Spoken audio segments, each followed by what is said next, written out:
Beranjak ke informasi kriminal, Saudara, polisi menetapkan 2 orang sebagai tersangka kasus pembunuhan perempuan dalam koper.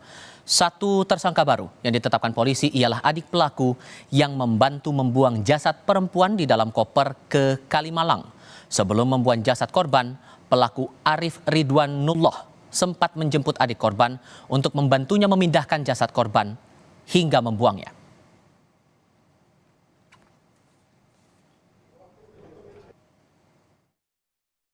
Tersangka kedua ini merupakan adik dari tersangka pertama. Kemudian setelah sampai di Bitung, Tangerang, mereka pindah mobil menggunakan mobil rental yang sudah dihubungi sebelumnya untuk membawa koper yang berisi korban tadi. Kedua tersangka kembali menuju ke Bandung melalui Kalimalang.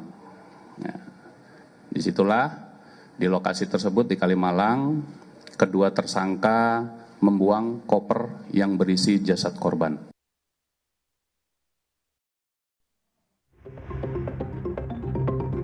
Motifnya karena emosi. Kemudian karena ada uang di situ, pada saat itu uang tersebut langsung dibawa juga oleh si tersangka. Polisi mengungkap motif pembunuhan perempuan dalam koper di kawasan Cikarang Barat. Polisi menyebut pelaku emosi karena korban minta dinikahi pelaku, hingga keduanya cekcok dan pelaku menganiaya korban hingga tewas. Motif daripada tersangka melakukan pembunuhan ini disebabkan karena tersangka tidak terima ataupun tersinggung dengan perkataan korban yang meminta pertanggungjawaban untuk dinikahin, sehingga membuat tersangka sakit hati dan melakukan pembunuhan. Polisi mengungkap tak hanya motif asmara dalam kasus pembunuhan perempuan dalam koper, tetapi juga ada motif ekonomi. Polisi bilang pelaku mengetahui korban membawa sejumlah uang, sehingga usai menghabisi nyawa korban, pelaku langsung mengambil uang korban untuk membeli 2 buah koper, membayar hotel, dan membeli tiket pesawat. Setelah berhasil menangkap pelaku di Palembang, polisi menyita sejumlah barang bukti, berupa koper dan sejumlah uang yang dikirimkan pelaku kepada ibunya sebesar 36 juta rupiah. Barang bukti uang yang kita sita itu sebesar 36 juta dari 43 juta yang diambil oleh tersangka kepada korban. Sisanya kenapa 36 juta? Karena tersangka sudah memakai, yaitu menyewa Grab, membayar hotel, membeli koper 2 kali karena koper pertama tidak muat, koper kedua yang baru muat yang besar, seperti itu. Setelah itu beli tiket pesawat, habis itu mentransfer ke ibunya dan lain-lain. Jadi total uang yang bisa kita sita itu hanya 36 juta. Suami korban berharap pelaku mendapat hukuman yang berat dan dijerat pasal pembunuhan berencana. Kalau saya kepinginnya hukuman mati. Karena ini yang saya ikuti ini udah pelaku udah merencanakan. Kedua, dia sangat biadab. Polisi menjerat pelaku dengan pasal 338 KUHP tentang pembunuhan dengan ancaman pidana 15 tahun penjara. Tim Liputan, Kompas TV.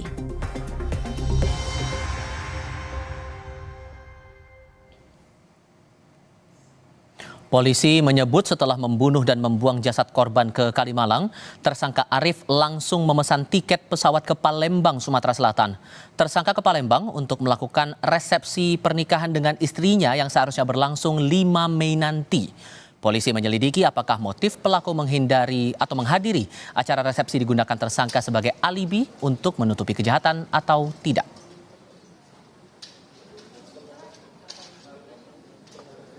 Ketika ke Palembang tersebut, tersangka dengan istrinya yang sudah melakukan akad nikah ini akan melangsungkan resepsi pernikahan pada tanggal 5 Mei 2024. Jadi kami sampaikan bahwa ke Palembang itu dalam rangka salah satunya untuk menghadiri resepsi yang akan dilakukan tanggal 5 Mei.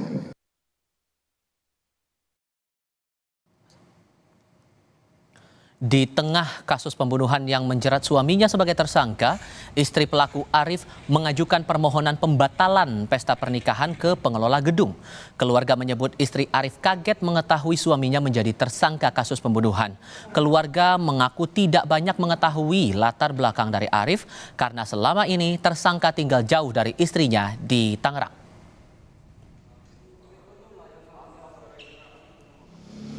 Atas nama Lista ya suami istri cuman Lista ini sebagai korban awal setelah Arif itu sudah berapa lama Pak singgah di Palembang ini Pak? Kalau kita boleh tahu Pak.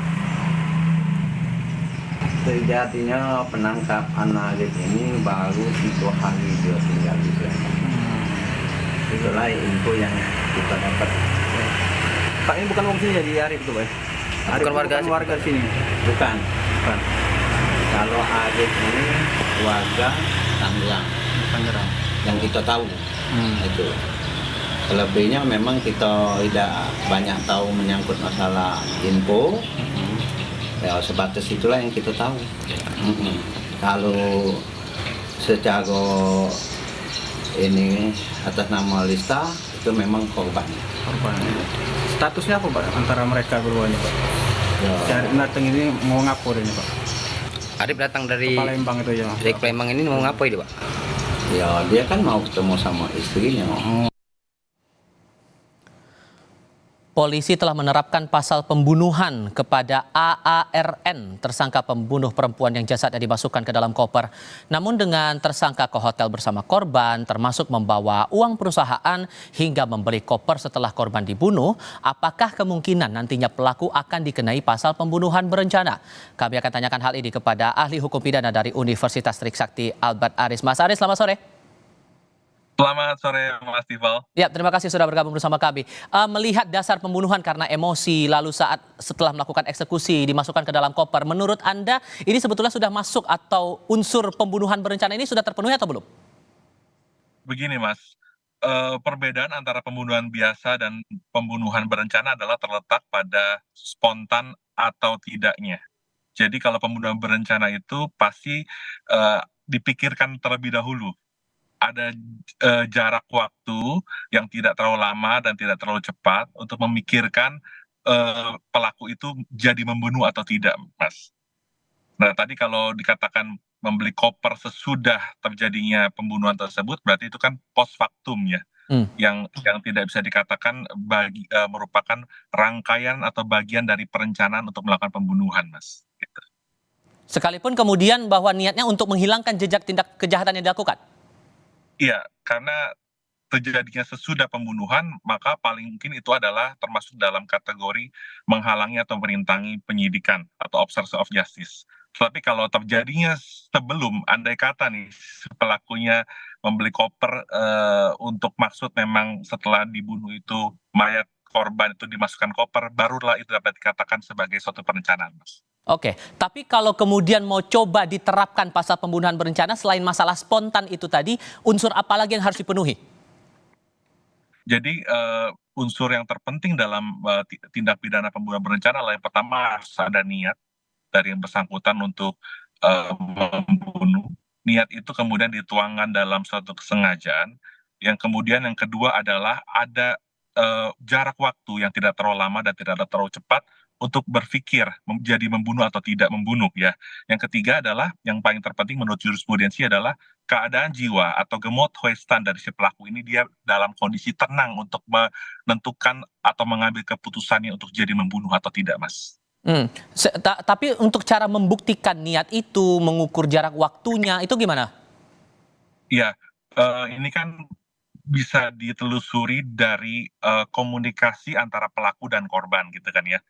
baik melalui peristiwa-peristiwa sebelumnya. Kalau kita menyimak tadi konferensi pers dari di Reskrimum Polda Metro Jaya, nampaknya mereka ini sebelumnya memang sudah sering bertemu ya, dan dikabarkan bahwa mereka sudah pernah melakukan check-in di hotel.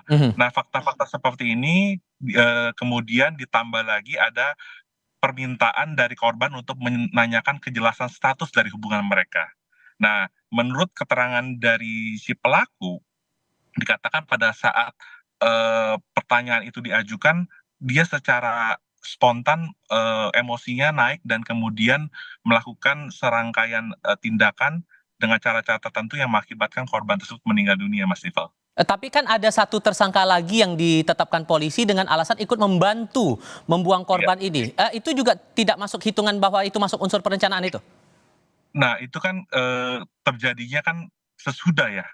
Kalau terjadi sesudah berarti itu bukan termasuk dalam kategori perencanaan dalam suatu tindak pidana pembunuhan, Mas.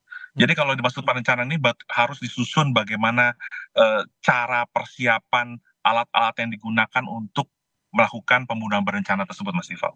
Oke, soal motif ini juga jadi pertanyaan karena begini, dari pelaku bilang melakukan tindakan seperti itu karena emosi, korban minta dinikahi. Tapi di sisi lain pelaku juga membawa uang perusahaan yang dipegang dengan alasan untuk biaya resepsi hari Minggu. Anda mencernanya bagaimana? Ya, perlu saya sampaikan begini, Mas. Motif itu bukan merupakan unsur tindak pidana. Motif adalah dorongan bagi seseorang untuk melakukan suatu perbuatan. Nah, motif ini tetap penting, Mas Rival, untuk mencari dan menemukan kebenaran material, kebenaran yang paling sesungguhnya yang dicari dalam suatu perkara pidana. Tetapi motif ini tidak menjadi beban bagi aparat penegak hukum, khususnya buat penuntut umum untuk membuktikan adanya motif atau tidak. Gitu. Oke, sehingga peluangnya menurut Anda untuk menelusuri, oke, silakan dilanjutkan.